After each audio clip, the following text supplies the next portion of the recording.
Здравейте!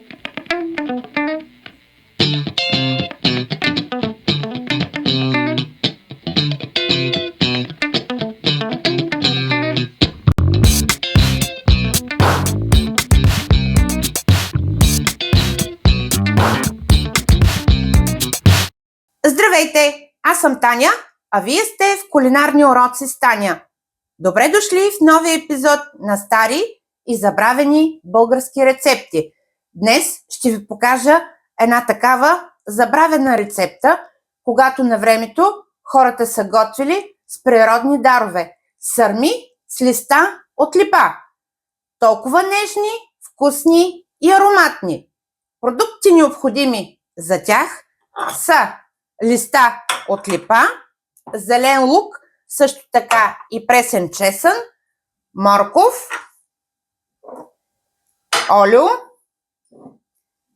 ориз, сол, черен пипер и пресен гьозум. Пълното описание на продуктите ще намерите под видеото. Готови ли сте да ви покажа как ще приготвя тази стара рецепта? Хайде с мен! Първият етап от рецептата е да бланширам листата.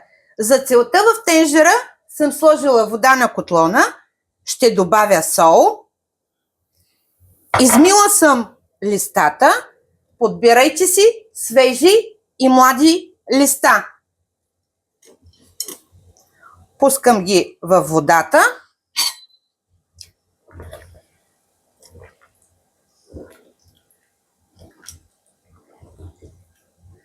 Бланширам не повече от 20-30 секунди.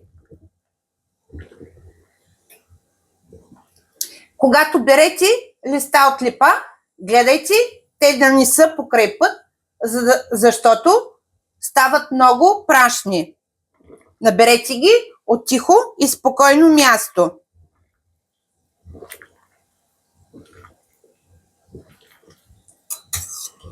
Листата са готови.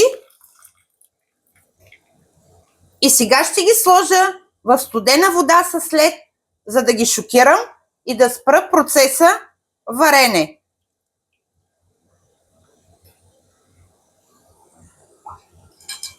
Оставям ги да си охладят, а вие останете с мен до края на видеото. Вторият етап от рецептата е да приготвя плънката. За целта в тиган съм сложила олио.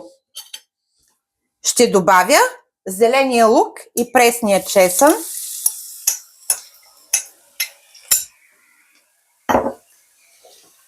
И морковите, които съм настъргала на ситното ринде.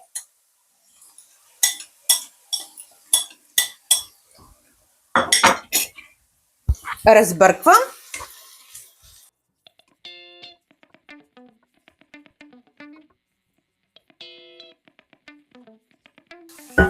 И оставям да се задушат.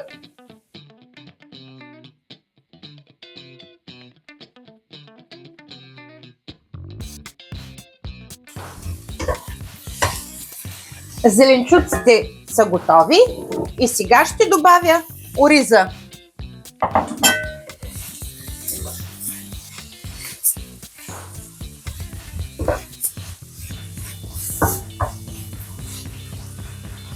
Ориза трябва да стане с прозрачен цвят.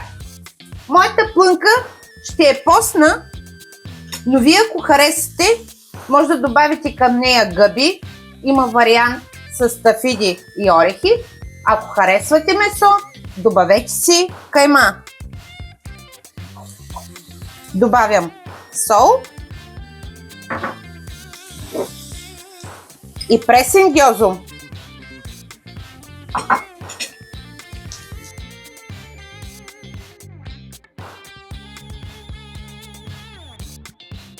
Черен пипер.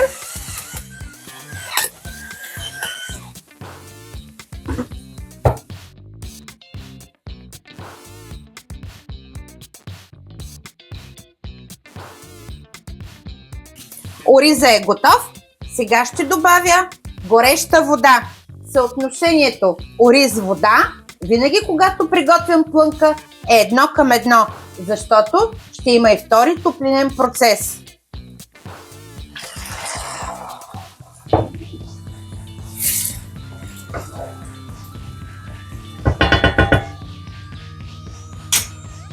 Намалям котлона и оставям ориза да поеме течността. Плънката е готова, ориза пое водата. Изключвам котлона и оставям плънката да се охлади. А вие останете с мен до края на видеото, за да видите как ще завия сърмичките. Следващия етап от рецептата е да завия сърмите. Листата се охладиха, плънката също. Ето, взимам листо, слагам една малка лъжичка от плънката, завивам така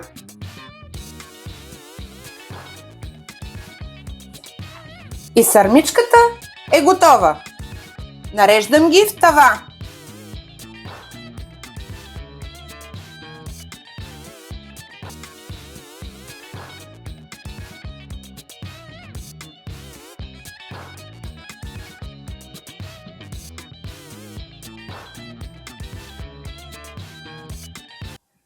Гледаме сърмите да са еднакви по големина, за да достигнат по едно и също време кулинарна готовност. И така, докато навия всички сърмички.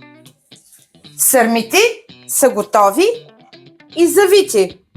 Сега следва последния етап. Ще добавя олио, вода, колкото да ги покрия. Слагам фолио.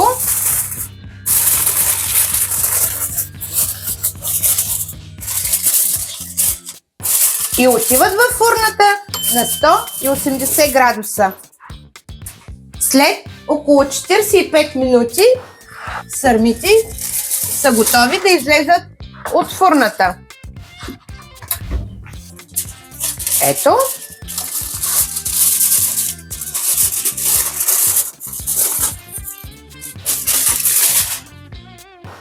Ще ги оставя да се охладят и ще презентирам.